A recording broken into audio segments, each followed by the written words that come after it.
So Felix, the big event of this weekend for Tarmac Works has been the 10-year anniversary. So it's a big achievement for the company, definitely. So just feel free to reflect on some highlights or key moments over the past 10 years. Well, yes. First of all, thank you for being here in Hong Kong for the Toy Car Salon and our booth. This year, yeah, it's about celebrating 10 years. It's about also kind of taking a moment to be proud of what we've done. Also taking a moment to thank all the collectors, resellers, distributors, partners, collaborators on just supporting us, trusting us with the process. We're so happy that a lot of overseas guests can come from media side, from customer side. Liberty Walk founder Kato was here. John Sebal, Maya, Orito, Hannah Burton, Kamina Wong, just a ton of people who came to support. So obviously within the 10 years there are just tons and tons of milestones and memories. I think this particular time I think is definitely one of the most memorable, just because of the sheer scale of the event for us, the having the 10th anniversary party, as well as just the amount of overseas guests that are here. Another one would be definitely Macau Grand Prix, where 3 years in a row we have had the 2 Hello Kitty cars, the Kuromi car. That has been super memorable because I'm a huge fan of Macau Grand Prix. I used to go every year. When I was small, my dad would bring me. So from the spectator side now to being a sponsor, and not only just sponsoring the car, but getting to design the car and then having the car race on the streets of Macau is something definitely very, very memorable.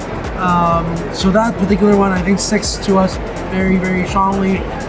Looking ahead, there's the big Disney license, obviously.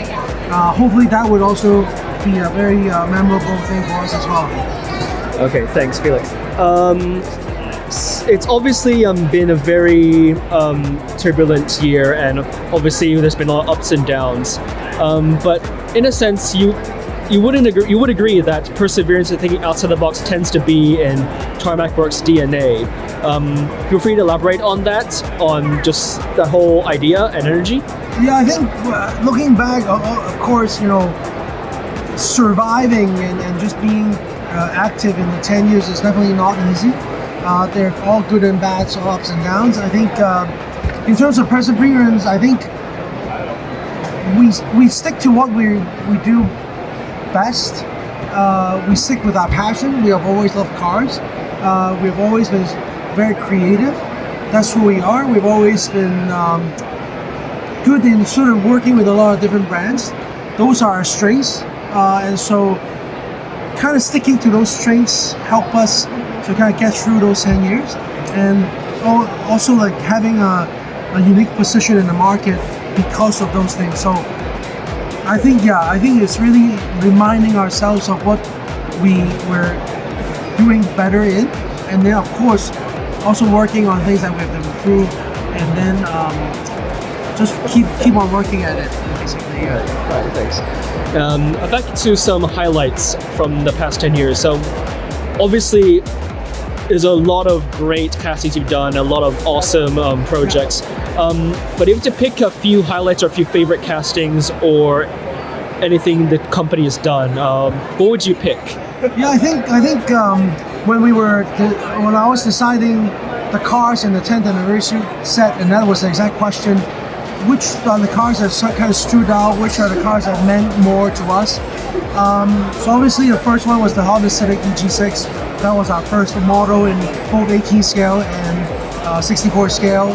So definitely we picked that one. We had the RWB, any of the RWB basically, but the 993 we made the most versions, we made the most quantities. We were the first one who did the 64 scale WB, so that one's super significant. The third one we picked was the Audi R8 LMS because of the Hello Kitty cars, the Kuromi cars. And then we had the Vertex Sylvia S15, which is also a very, very high selling, very popular, not your usual suspect of a GTR, but it's also still a very, very beloved car in both Asia and the US. And the last car I picked was the Skyline GTR R32 wide body.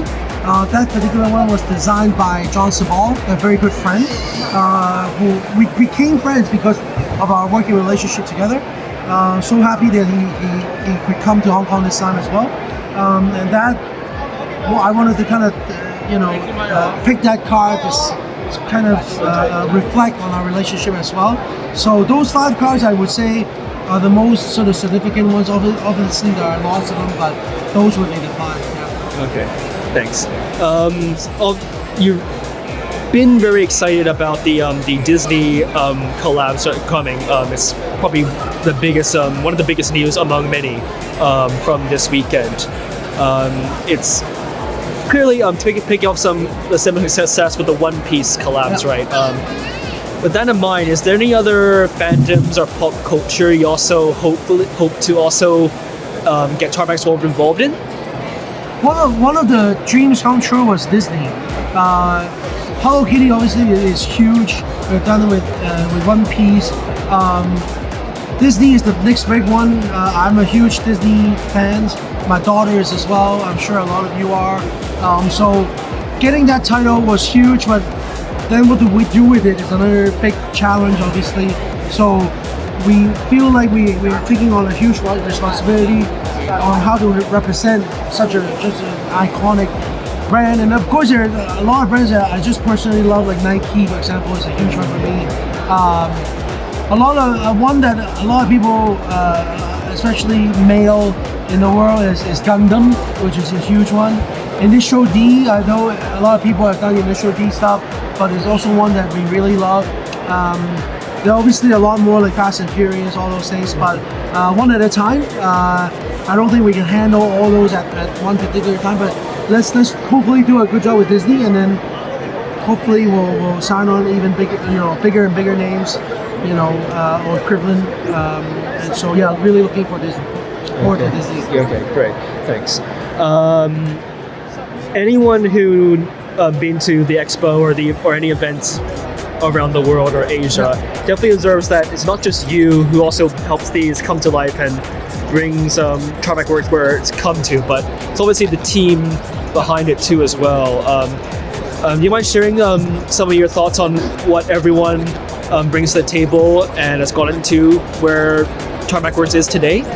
No, yeah, for sure. It's everything is a team effort with us. There's no one person that can. I'm just representing the company. I'm of course paving the way, but there's so much things that involves, like just like when you talk about the licensing, right, with all the IP stuff.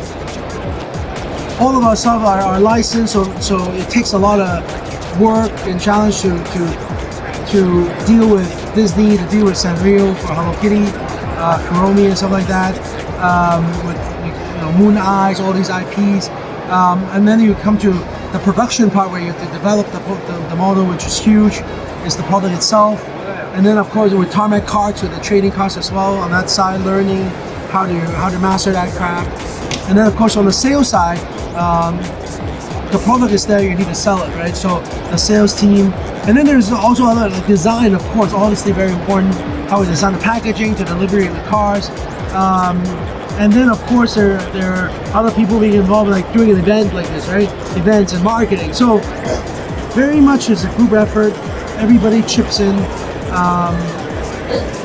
So I couldn't have done it without them. Tarmac Works, Tarmac Cars wouldn't be here without them. So it's definitely very much a team effort. Great, thanks. I think you mentioned Tarmac Cards.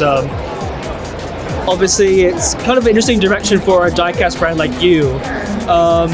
Do you mind sharing some thoughts of any other similar spin-offs like Tarmac Cards you probably want to incorporate into Tarmac Works, or other ways Tarmac's cards will evolve?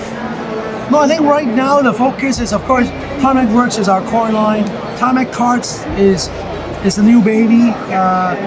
We still need to grow it. There's just a lot more to do with Tarmac Cards. It's very different. It's a very interesting collectible. It's a very interesting hobby. Now we're doing a little bit more on the gift side. And this is something that I think we're gonna definitely focus on. We have 4 gacha machines today here. A lot of free gifts that we want to say thank you, giving back to the community, to the collectors. Those, I think we will hopefully extend that program to a lot of our resellers and distributors, so that these gifts can actually reach every one of you in the world. So at the moment we're gonna focus on that. But who knows? I mean, I love a lot of lifestyle stuff like t-shirts and stuff, so that would be also something really great to kind of look at and develop as well. But we always try to push the envelope, and we try to be very creative, so very excited to see what's up next. Okay, great, thanks.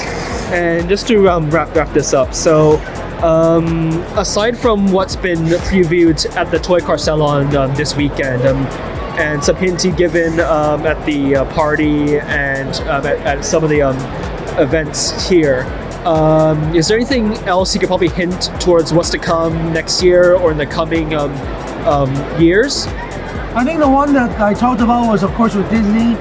Those are coming this year and, of course, next year. There are a lot of things that we're working on that I can't really speak of right now, but with John Sabal, we're developing, of course, new models with him as well.